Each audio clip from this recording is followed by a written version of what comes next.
अनगिनती व्यक्ति के बारे में बताने जा रहा हूँ जिनके जीत और जुनून ने उन्हें इस दुनिया में एक महान खिलाड़ी बना दिया। शायद उन्होंने इस पृथ्वी पर जन्म ही रिकॉर्ड्स को बनाने के लिए और खुद के रिकॉर्ड्स को तोड़ने के लिए लिया था और उनका ध्येय वाक्य था, लक्ष्य को पाने की जिद है, दूर तक जाने की जिद है। लक्ष्य को पाने की जिद है, दूर तक जाने की जिद है। मात ना खाने की जिद है, हुनर दिखाने की जिद है। मात ना खाने की जिद है, हुनर दिखाने की जिद है। वहां तूफान भी हार जाते हैं जहां कश्तियां अपनी जिद पर अड़ी रहती हैं। अगर मैं आप सभी से एक चीज पूछूं कि आप ऐसे इंसान को क्या कहेंगे जिसने अपनी पूरी जिंदगी में 28 मेडल जीते हों और उनमें 23 ओलंपिक गोल्ड मेडल्स हो, ऐसे इंसान को आप क्या कहेंगे? कोई चमत्कार या फिर कोई महामानव? ये सभी विशेषण इस खिलाड़ी के लिए कम पड़ जाएंगे।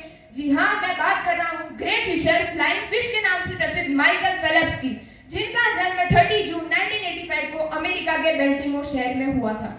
जब ये 7 साल के थे तब से इन्होंने अपनी स्विमिंग जर्नी को शुरू करा। शुरुआत में तो इन्हें पानी में मुंह डालने से भी डर लगता था, लेकिन इनकी जो 2 बड़ी बहनें थी उन्होंने इन्हें स्विमिंग में और आगे बढ़ाया। जब ये 9 साल के थे, इनकी जीवन की सबसे बुरी घटना इनके साथ घटित हुई। इनके मम्मी और पापा का डिवोर्स हो गया। अब आप सभी समझ सकते हैं कि किसी भी बच्चे के अगर मम्मी पापा का डिवोर्स हो जाएगा तो उस पर क्या बीतेगी। Same to same condition Michael Phelps के साथ भी थी, लेकिन इस कंडीशन से उनकी मम्मी ने उन्हें बाहर निकाला और उसी के बाद इन्होंने वापस कमबैक करा। जब ये 10 साल के थे, जब ये 10 साल की उम्र में वापस स्विमिंग करने उतरे, इन्होंने अपनी कैटेगरी के सारे रिकॉर्ड्स तोड़ दिए। जब ये 12 साल की उम्र में वापस स्विमिंग करने उतरे, इन्होंने अपनी कैटेगरी के सारे रिकॉर्ड्स तोड़ दिए। अब तो ये समय आ गया था कि अब ये रिकॉर्ड से तोड़ते जा रहे थे। जहां 15 साल की उम्र में किसी को ड्राइविंग लाइसेंस नहीं मिलता, वहां इन्हें ओलंपिक खेलने का लाइसेंस मिल गया था।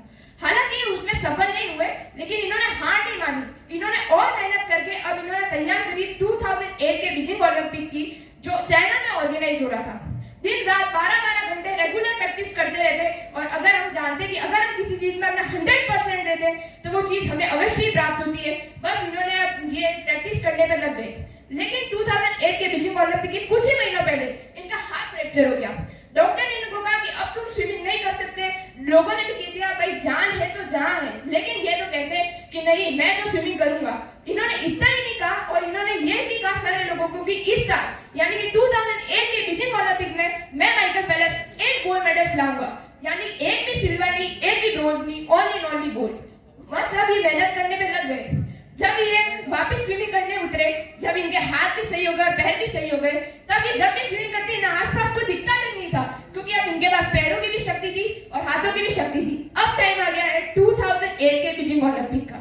वो कूद पड़े पानी में, सबसे आगे वैसे ही थे जैसे कि वो हर बार रहते हैं, लेकिन अचानक से उनके आंखों का जो चश्मा था वो टूट गया। लेकिन इन्होंने हार नहीं मानी, क्योंकि इनके जो कोच थे वो वुमेन, उन्होंने इनको इतनी प्रैक्टिस कराई थी कि अब इन्हें हार मानना तो मंजूर ही नहीं था। बस अपने हाथ चलाते गए। इन्हें पता था कि कितने स्टेप पे क्या आने वाला है।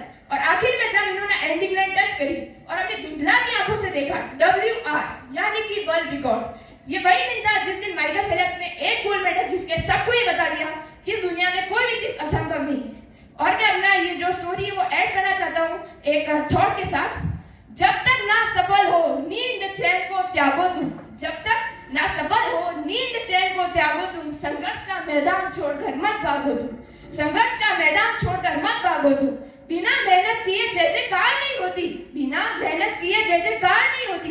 कोशिश करने वालों की कभी हार नहीं होती, कोशिश करने वालों की कभी हार नहीं होती। चढ़कर गिरना, गिरकर चढ़ना नहीं अखरता है, आखिर उसकी मेहनत बेकार नहीं होती। कोशिश करने वालों की कभी हार नहीं होती, कोशिश करने वालों की कभी हार नहीं होती। Thank you very much and have a nice